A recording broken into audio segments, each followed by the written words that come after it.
Deuses Falsos, de Timothy Keller. Introdução. A Fábrica de Ídolos. No mundo, existem mais ídolos que realidades. Friedrich Nietzsche. Uma estranha melancolia. Depois do início da crise econômica global, em meados de 2008, houve uma série trágica de suicídios de pessoas outrora ricas e bem relacionadas. O diretor financeiro interino da Federal Home Loan Mortgage Corporation, empresa de crédito imobiliário, também conhecida como Freddie Mac, enforcou-se no porão de sua casa. O dirigente executivo do Sheldon Good, uma das maiores empresas de auditoria imobiliária dos Estados Unidos, disparou uma arma contra a própria cabeça ao volante de seu Jaguar vermelho. Um gerente financeiro francês responsável pelo investimento do patrimônio de muitas das famílias reais e importantes da Europa, que perdeu 1,4 bilhão de dólares dos clientes no esquema de pirâmide de Bernard Madoff, cortou os pulsos e morreu em seu escritório da Avenida Madison. Um executivo sênior dinamarquês do banco HSBC enforcou-se dentro do guarda-roupa de sua suíte, cuja diária custava 500 libras, em Knightsbridge, Londres. Quando um executivo do banco Bear Stearns soube que não seria contratado pelo JP Morgan Chase, comprador de sua empresa falida, ingeriu uma overdose de drogas e pulou do 29º andar de seu prédio. Um amigo comentou: "O que aconteceu com o Bear Stearns acabou com ele." Casos como esses tinham uma terrível semelhança com os suicídios após a queda estrepitosa da Bolsa de Valores em 1929. Na década de 1830, quando Alexis de Tocqueville registrou suas famosas observações sobre a América, notou uma estranha melancolia a assombrar os habitantes em meio à abundância. Os americanos acreditavam que a prosperidade poderia saciar-lhes o anseio por felicidade, mas era uma esperança ilusória, porque, acrescentou Tocqueville, as alegrias imperfeitas deste mundo jamais satisfarão o coração humano. Essa estranha melancolia se manifesta de diversas maneiras, mas sempre leva ao mesmo desespero de não encontrar o que se busca. Há uma diferença entre tristeza e desespero. Tristeza é a dor para a qual existem fontes de consolação. Ela resulta da perda de algo bom entre várias coisas, de modo que, se você experimentar um revés profissional, poderá achar consolo na família para atravessar a dor. O desespero, por sua vez, é inconsolável, pois provém da perda de algo essencial. Quando você perde a fonte suprema de seu significado ou esperança, não existe fontes alternativas às quais se voltar, e isso acaba com você. Qual é a causa dessa estranha melancolia que domina nossa sociedade, mesmo em tempo de explosão de atividades frenéticas e que se converte em desespero absoluto quando a prosperidade diminui? Tocqueville disse que isso é consequência de obter uma alegria imperfeita deste mundo e de edificar toda a vida com base em tal alegria. Essa é a definição de idolatria. Uma cultura repleta de ídolos. Para pessoas contemporâneas, a palavra idolatria remete a imagens de povos primitivos curvados diante de estátuas. O livro bíblico de Atos, no Novo Testamento, contém descrições vívidas de culturas do antigo mundo greco-romano. Cada cidade adorava suas divindades prediletas e construía santuários em torno das imagens delas para adoração. Quando foi para Atenas, Paulo viu uma cidade literalmente repleta de imagens de divindades. O Partenon ateniense dominava a paisagem, mas outras divindades estavam presentes em espaços públicos.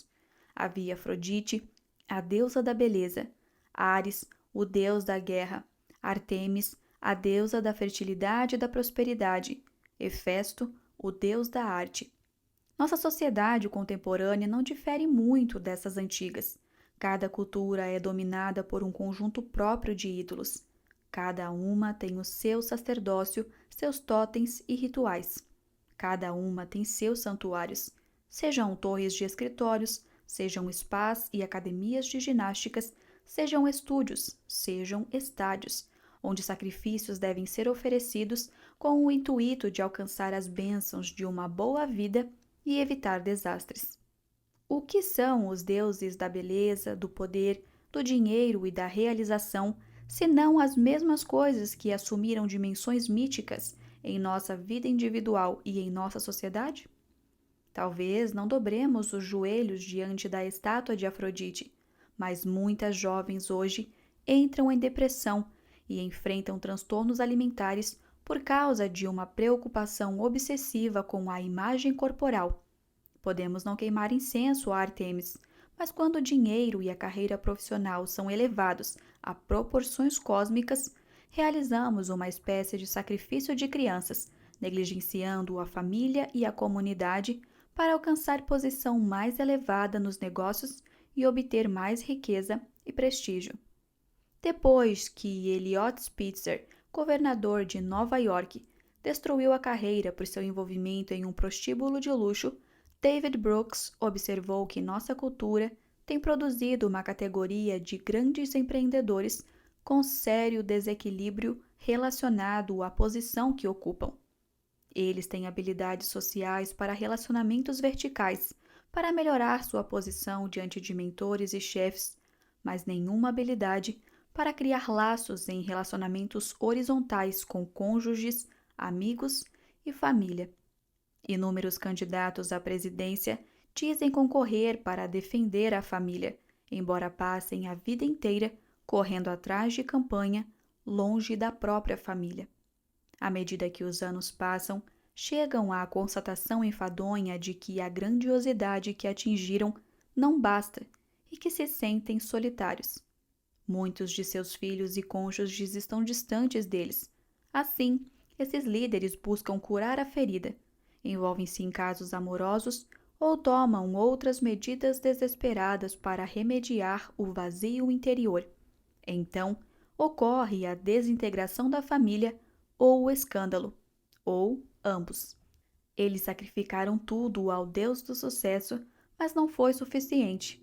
Na antiguidade, as divindades tinham sede de sangue e eram difíceis de apaziguar, e continuam assim. Ídolos do coração. Seria difícil defender essa ideia de maneira convincente na era da explosão das empresas.com e das bolhas imobiliárias e de ações dos últimos 20 anos. Todavia, o grande fiasco econômico ocorrido entre 2008 e 2009 expôs o que hoje é chamado de cultura da ganância.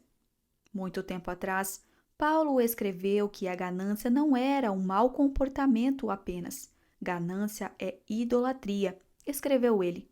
O dinheiro, conforme advertiu, pode assumir atributos divinos, e nossa relação com ele se aproxima então da adoração e da reverência. O dinheiro pode se tornar um vício espiritual, e como todos os vícios, ele esconde de suas vítimas as reais proporções que tem. Corremos mais e maiores riscos de alcançar uma satisfação cada vez menor com o que almejamos, até que venha o colapso. Quando começamos a nos recuperar, perguntamos: o que estávamos pensando? Como pudemos ser tão cegos? Acordamos como alguém de ressaca que mal consegue se lembrar da noite anterior. Mas por quê? Por que agimos de maneira tão irracional? Por que perdemos completamente de vista o que é certo? A resposta bíblica é que o coração humano é uma fábrica de ídolos. A maioria das pessoas, quando pensa em ídolos, tem em mente estátuas em sentido literal, ou o próximo astro pop ungido por Simon Cowell. Todavia, embora a adoração tradicional a ídolos ainda ocorra em muitos lugares do mundo, a adoração interna a eles, que ocorre no coração, é universal. Em Ezequiel capítulo 14, versículo 3, Deus diz sobre os anciãos de Israel: Estes homens deram lugar no coração aos seus ídolos. Como nós, os anciãos, devem ter respondido à acusação: ídolos? Que ídolos? Eu não tenho ídolo nenhum. Deus estava dizendo que o coração humano toma coisas boas, como uma carreira profissional bem-sucedida, o amor, os bens materiais e até a família, e os converte em coisas essenciais. Nosso coração os endeusa como centro de nossa vida, porque conforme pensamos, elas são capazes de nos dar significado e segurança, proteção e realização se as alcançarmos. O enredo central de O Senhor dos Anéis concentra-se no anel de poder do Senhor das Trevas, Sauron, capaz de corromper qualquer um que tente usá-lo, ainda que sejam boas as suas intenções. O anel é o que o professor Tom Shippey chama de amplificador psíquico, tomando os desejos mais ternos do coração e os ampliando a proporções idolátricas. Alguns personagens bons do livro querem libertar escravos, preservar a terra do seu povo ou impor justo castigo aos malfeitores. São todos objetivos positivos, mas o anel os torna dispostos a qualquer coisa para consegui-los, qualquer coisa mesmo. Ele converte algo bom em um absoluto que subverte qualquer outra lealdade ou valor. O portador do anel torna-se cada vez mais escravizado e viciado nele, pois o ídolo é algo sem o qual não conseguimos viver. Precisamos tê-lo, e por consequência, ele nos leva a infringir regras que honramos, prejudicar outros e até a nós mesmos, a fim de obter esse ídolo. Os ídolos são vícios espirituais que levam ao mal terrível no romance de Tolkien e na vida real. Qualquer coisa pode ser um ídolo. Momentos culturais como o que vivemos nos oferecem uma oportunidade. Hoje, há muita gente mais aberta à advertência bíblica de que o dinheiro pode vir a ser bem mais do que dinheiro. Ele pode se tornar um Deus poderoso a transformar nossa vida e a influenciar a cultura, um ídolo que despedaça o coração de seus adoradores. A má notícia é que estamos de tal forma concentrados no problema da ganância que temos a tendência de vê-lo naquela gente rica logo ali, a ponto de não percebermos a verdade mais fundamental. Qualquer coisa pode ser um ídolo e tudo tem sido um ídolo. O código moral mais famoso do mundo é o Decálogo, os 10 Mandamentos. O primeiro mandamento é: Eu sou o Senhor teu Deus, não terás outros deuses além de mim. Essa ordem leva a uma pergunta natural: o que você quer dizer com outros deuses? Uma resposta aparece de imediato: não farás para ti imagem esculpida, nem figura alguma do que há em cima do céu, nem embaixo na terra, ou nas águas debaixo da terra. Não te curvarás diante delas, nem as cultuarás. Isso abrange tudo o que há no mundo. A maioria das pessoas sabe que é possível fazer do dinheiro um deus. A maioria sabe que é possível fazer do sexo um deus. No entanto, qualquer coisa na vida pode servir de ídolo, um deus alternativo, um deus falso. Há pouco tempo, ouvi o relato de um oficial do exército que buscava a disciplina física e militar de suas tropas de maneira tão excessiva que acabava com o moral dos soldados. E isso gerou um colapso na comunicação em combate e resultou em fatalidades. Conheci uma mulher que havia experimentado períodos de pobreza na infância. Quando adulta, tornou-se tão ávida por segurança financeira que deixou passar muitos bons relacionamentos em potencial para casar-se com um homem rico que não a amava de verdade. Isso levou ao divórcio prematuro e a todas as dificuldades econômicas que tanto temia. Parece que alguns jogadores do Major League Baseball tomam esteroides e outras drogas não só para jogarem bem, mas para jogarem no nível do Hall da Fama. Por consequência, eles têm o corpo mais debilitado e a reputação mais manchada do que se estivessem dispostos a serem bons e não ótimos. Justo aquilo sobre o que essas pessoas edificavam toda a sua felicidade se transformou em pó nas mãos delas porque construíram toda a sua felicidade com base nessas coisas. Em cada um dos casos, algo bom entre tantas coisas boas se converteu em algo supremo, a fim de impor exigências que anularam todos os valores concorrentes. Mas os deuses falsos sempre decepcionam, e com frequência, de maneira destrutiva. É errado desejar soldados disciplinados, segurança financeira ou façanha esportiva? De modo algum. Mas essas histórias indicam um erro comum que as pessoas cometem quando ouvem falar no conceito bíblico de idolatria. Achamos que os ídolos são coisas ruins, mas quase nunca isso é verdade. Quanto maior o bem, mais provável é que esperemos dele a satisfação das nossas necessidades e esperanças mais profundas. Qualquer coisa serve de Deus falso, especialmente as melhores coisas da vida. Como criar um Deus? O que é o ídolo? Qualquer coisa mais importante que Deus para você, que domine seu coração e sua imaginação mais do que Deus. Qualquer coisa que você busque a fim de receber o que só Deus pode dar. Qualquer coisa que seja tão central e essencial para a sua vida é um Deus falso, e caso você o perca, sua vida dificilmente parecerá digna de ser vivida. O ídolo tem uma posição de controle em seu coração a ponto de você ser capaz de investir nele a maior parte de sua paixão e energia, de seus recursos emocionais e financeiros, sem pensar duas vezes. Pode ser família e filhos, pode ser carreira profissional e enriquecimento, ou conquistas e aplausos da crítica, ou manter as aparências e a posição social. Pode ser um relacionamento romântico, a aprovação dos colegas, competência e habilidade, circunstâncias seguras e confortáveis, sua beleza ou seu cérebro, uma grande causa política ou social, sua moralidade e virtude, ou mesmo o sucesso no ministério cristão. Quando seu sentido na vida é consertar a vida de outra pessoa, podemos chamar isso de codependência, mas na verdade, trata-se de idolatria. Ídolo é qualquer coisa que você observe e diga no fundo do coração: se tiver isso, então sentirei que minha vida faz sentido. Então saberei que tenho valor. Então me sentirei importante e seguro.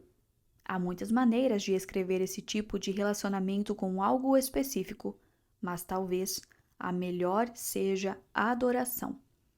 Os antigos pagãos não estavam sendo fantasiosos ao representar quase tudo como um deus. Tinham deuses do sexo, do trabalho, da guerra, do dinheiro, da nação, pelo simples fato de que qualquer coisa pode ser um deus a governar e servir de divindade no coração de uma pessoa ou na vida de um povo. Por exemplo, a beleza física é algo agradável, mas se for endeusada e transformada na coisa mais importante da vida de uma pessoa ou cultura, então haverá Afrodite, não apenas a beleza. Existem pessoas e uma cultura inteira angustiadas o tempo todo por causa de aparência, gastando quantidades excessivas de tempo e dinheiro com isso e avaliando o caráter com base na aparência, uma prática bastante tola.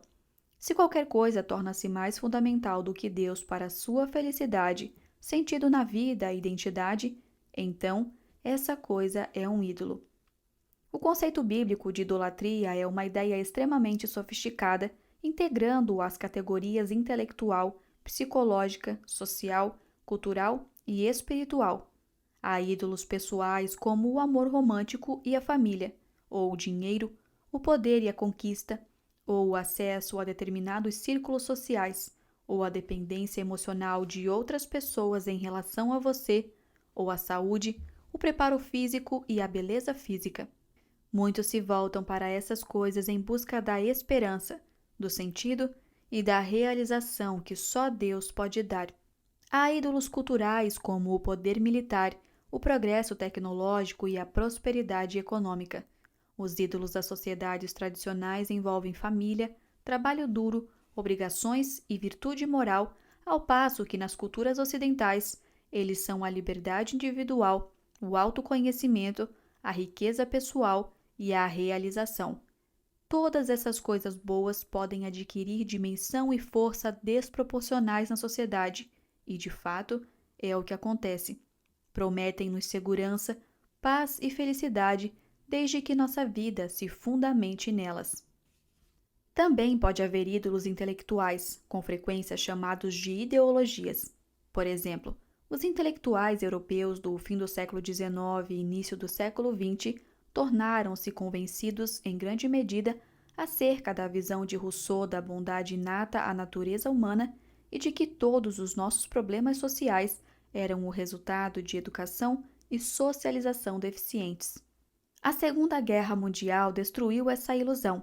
Beatrice Webb, a quem muitos consideram a arquiteta do estado de bem-estar social da moderna Grã-Bretanha, escreveu: Em algum lugar do meu diário, 1890, escrevi: apostei tudo na bondade essencial da natureza humana. Agora, 35 anos depois, percebo quão permanentes são os impulsos e instintos perversos no homem. Quão pouco se pode esperar a mudança de algum deles, por exemplo, a atração da riqueza e do poder, por meio de qualquer alteração no mecanismo.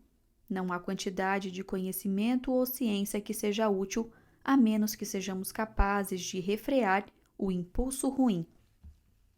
Em 1920, no livro Outline of History, H. Wells elogiou a crença no progresso humano.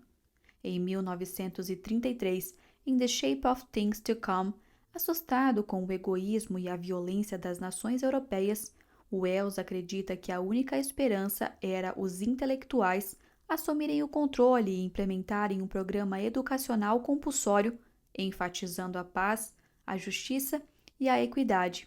Em Uma Mente Sem Forças, ele escreveu: o Homo sapiens, como tem gostado de chamar a si próprio, exauriu-se. O que aconteceu com Wells e com Webb? Ambos tomaram uma verdade parcial e a transformaram em verdade universal, segundo a qual tudo podia ser explicado e aperfeiçoado. Apostar tudo na bondade humana consistia em colocá-la no lugar de Deus. Também há ídolos, valores absolutos inegociáveis em todo o campo vocacional. No mundo dos negócios, a expressão do eu é suprimida pelo valor supremo, o lucro. No mundo da arte, entretanto, ocorre o contrário. Tudo é sacrificado à expressão do eu, e isso se faz em nome da redenção. Acredita-se que a raça humana necessita disso acima de tudo. Os ídolos estão em toda parte. Ame, confie e obedeça.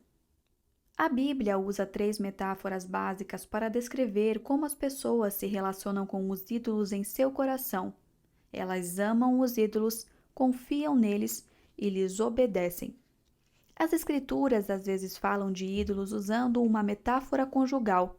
Deus deveria ser nosso verdadeiro cônjuge, mas quando desejamos outras coisas mais do que Deus e nelas nos deleitamos mais do que em Deus, cometemos adultério espiritual. O romance e o sucesso podem tornar-se falsos amantes que prometem fazer com que nos sintamos amados e valorizados. Os ídolos conquistam nossa imaginação e podemos identificá-los ao observar nossos devaneios. O que gostamos de imaginar? Quais são nossos sonhos favoritos?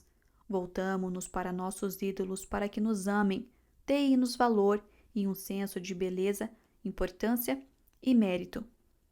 A Bíblia costuma falar dos ídolos por meio da metáfora da religião. Deus deveria ser nosso verdadeiro Salvador, mas recorremos à realização pessoal ou à prosperidade financeira para obtermos a segurança de que precisamos. Os ídolos dão a impressão de que estamos no controle e podemos identificá-los ao observar os nossos pesadelos. O que mais tememos? O que, se perdermos, tornaria a vida indigna de ser vivida? Fazemos sacrifícios com o intuito de apaziguar e agradar nossos deuses, crendo que eles nos protegerão. Voltamo-nos para nossos ídolos a fim de que nos forneçam um senso de confiança e segurança. A Bíblia também fala de ídolos ao usar uma metáfora política. Deus deveria ser nosso único Senhor e Mestre, mas o que quer que amemos e no que quer que confiemos, a isso também serviremos. Qualquer coisa que se torne mais importante e inegociável do que Deus para nós, torna-se um ídolo a nos escravizar. Nesse paradigma, podemos identificar os ídolos ao observar nossas emoções mais persistentes. O que nos deixa irados, ansiosos ou desesperançados de forma descontrolada? O que nos atormenta como uma culpa da qual não conseguimos nos livrar? Os ídolos nos dominam, uma vez que sentimos a necessidade de tê-los a fim de que a vida faça sentido. O que nos controla é nosso Senhor. A pessoa que busca poder é controlada pelo poder. A pessoa que busca aceitação é controlada por quem ela deseja agradar. Não controlamos a nós mesmos. Somos controlados pelo Senhor da nossa vida. O que muita gente chama de problemas psicológicos são simples questões de idolatria, perfeccionismo, alcoolismo, indecisão crônica, a necessidade de controlar a vida alheia. Tudo isso origina-se do processo de tornar coisas boas em ídolos que depois nos consomem à medida que tentamos apaziguá-los. Os ídolos dominam a nossa vida. A oportunidade do desencantamento. Conforme estudamos, há grande diferença entre tristeza e desespero, uma vez que o desespero é a tristeza insuportável. Na maioria dos casos, a diferença entre os dois é a idolatria. Um homem de negócios coreano se matou depois de perder a maior parte de um investimento de 370 milhões de dólares. Quando o índice da bolsa de valores do país caiu abaixo de 1.000, ele parou de comer e se entregou a uma bebedeira durante dias até resolver se matar. A esposa relatou à polícia. No meio da grande crise financeira entre 2008 e 2009, ouvi um homem chamado Bill contar que havia se tornado cristão 3 anos antes e que sua segurança suprema se transferira do dinheiro para seu relacionamento com Deus por meio de Cristo. Se a atual dissolução econômica tivesse ocorrido há mais de 3 anos, bem, não sei se teria conseguido encará-la ou como faria para seguir em frente. Hoje, posso lhe dizer com toda sinceridade que nunca estive mais feliz em minha vida. Embora pensemos que vivemos em um mundo secular, os ídolos, deuses resplandecentes de nossa era, mantêm o direito de propriedade da confiança funcional no nosso coração. Com a economia global em grande confusão, muitos ídolos que temos adorado há anos ruíram à nossa volta. Essa é uma excelente oportunidade. Experimentamos por breves instantes um desencantamento. Nas histórias antigas, isso significava que o feitiço lançado pela bruxa má havia se quebrado e surgido uma oportunidade de fuga. Momentos como esse chegam a nós indivíduos quando alguma grande iniciativa, busca ou pessoa em quem edificamos nossa esperança deixa de cumprir o que pensávamos que tinham prometido. Raramente, essas oportunidades sobrevêm a uma sociedade inteira.